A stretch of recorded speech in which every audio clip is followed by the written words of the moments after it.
Welcome to The Explainer. Today, we're taking a deep dive into something that happens billions of times a day, but usually goes completely unnoticed. Picture a teenager opening up their favorite app and just tapping sign in. It used to be that tapping that button just checked a password against a database, right? Well, not anymore. Today, we're going to map out the completely hidden digital infrastructure that single tap now triggers.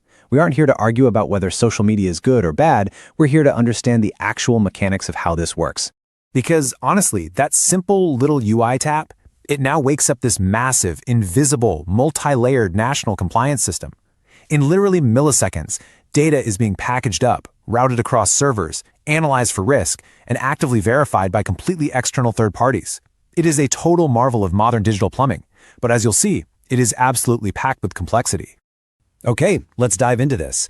Here is our roadmap. We'll start with the everyday login, map out that hidden system, look at the escalating methods platforms use, dig into the trade-offs and failures, and finally look at enforcement and reality.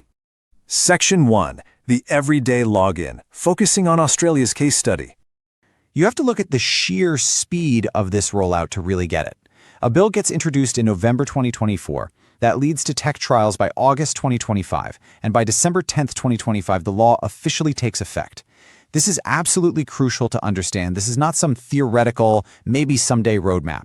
This is a live, fully deployed system that is actively governing digital access right now. But before we go any further, we really need to clear up our first major factual trap.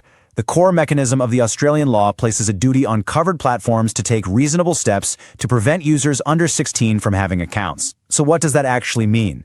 It means this is not a national internet shutdown. It doesn't block the whole web. And really importantly, it is not a direct punishment or legal penalty slapped on kids or their parents.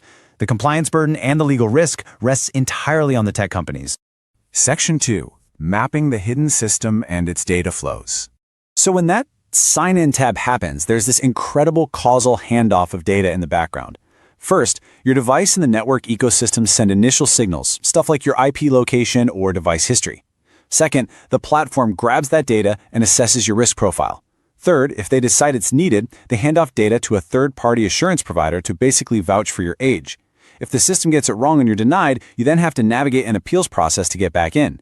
And finally, this entire chain is being audited by regulators. It's like a giant puzzle of data transfers where different players control different pieces of your footprint, all to make one single access decision. And speaking of regulators, who's actually watching this? Well, the legislature and the communications minister write the rules, but the enforcement is totally split up. You've got the eSafety commissioner acting as the online safety regulator. They're making sure platforms are actually taking those reasonable steps. But then you have the Office of the Australian Information Commissioner, the OAIC, acting as the privacy regulator. Their job is to enforce the incredibly strict data protection rules needed when you're handling this kind of sensitive verification data. Which brings us to another huge factual trap we need to avoid. There's this really common misconception floating around that everyone has to scan their passport or driver's license just to log into social media now. That is completely false. The law explicitly prohibits platforms from forcing you to use a government-issued ID as your only option. They might offer it to you, sure, but they have to offer reasonable alternatives. Lawmakers did this on purpose to preserve privacy and avoid creating these massive centralized databases of everyone's IDs. Section 3. Escalating methods of assurance and balancing certainty. And this brilliantly illustrates how platforms actually handle this without making everyone upload an ID. They use an escalating ladder of friction. They usually start with low-friction age inference, basically looking at back-end signals, like if you're active during school hours. If that's not enough, they might escalate to parental confirmation, where an adult vouches for a teen. Or they might use age estimation, which analyzes facial features. For the absolute highest certainty, they'll ask for age verification via a hard ID match. And often, they layer these together in what's called successive validation. The whole point is, they don't want to add friction for the user unless the risk profile actually justifies it. Now, because the law is tech neutral, there is no one-size-fits-all magic wand. There's no single mandated method or vendor. Platforms are doing completely different things. Meta has leaned into facial age estimation. TikTok relied heavily on existing account data inference. Others, like Snapchat or YouTube, used user-declared data combined with back-end signals. Meanwhile, third-party providers are often doing layered validation, like checking a bank SMS alongside a digital wallet.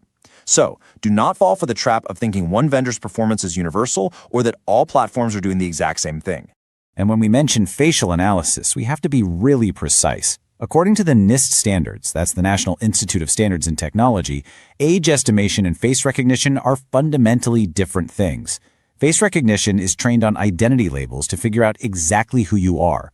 Age estimation is just trained on age-labeled photos to spit out a numeric guess of how old you look. It is not exact.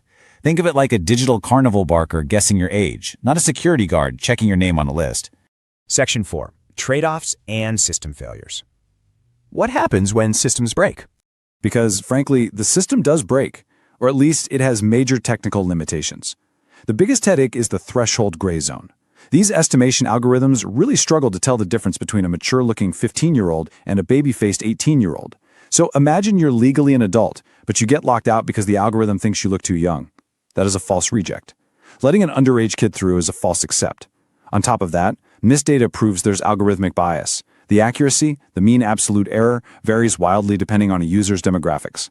Add in the accessibility barriers for people who just don't have a standard digital footprint, and you've got a system that is bound to cause friction. Then we have the privacy trade-off. On paper, the ideal privacy scenario mandated by law is ring fencing. This means platforms must strictly keep age verification data totally separate from their advertising algorithms, and they have to destroy it the second they're done with it. It's all about purpose limitation and data minimization. But the reality of actually enforcing that? It's incredibly tough. Making sure dozens of global tech giants are actually following these complex data architecture rules at scale is just a monumental task for regulators. We need to be crystal clear on this. Privacy safeguards do not make age checks completely risk-free. It doesn't matter how great the legal requirements for data destruction are. The simple fact is, when you pass highly sensitive biometrics or identity signals through a complex web of commercial third-party providers, you are inherently expanding your privacy attack surface. The data moves, and every single time data moves, there is a risk, period. We also have to talk about workarounds. The system is definitely not airtight. The law says platforms have to take reasonable steps to stop kids from using VPNs to spoof their location and pretend they aren't in Australia. But let's be real, circumvention is a persistent reality. There is no magic technical switch that perfectly blocks every VPN or solves every single circumvention route. Section 5. Enforcement and reality. The final limits. So what happened when they actually threw the switch? Well, by mid-December 2025, just days after the law took effect, the eSafety Commissioner announced that restricted platforms had already removed or deactivated access for 4.7 million under-16 accounts across Australia. That is a staggering number.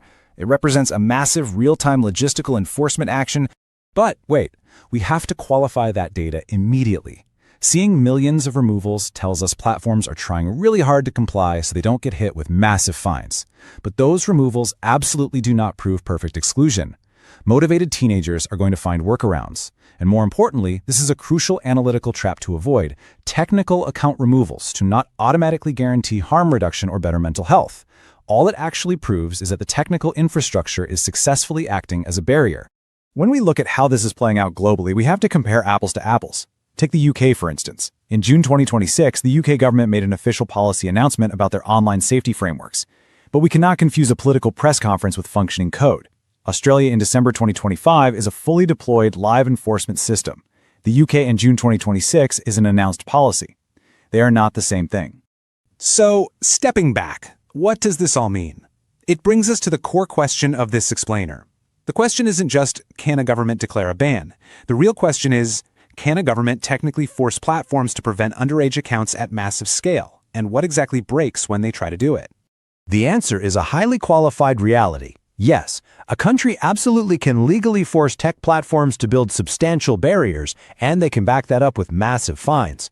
But they cannot guarantee perfect exclusion, and, most importantly, they cannot eliminate the trade-offs happening in the system beneath.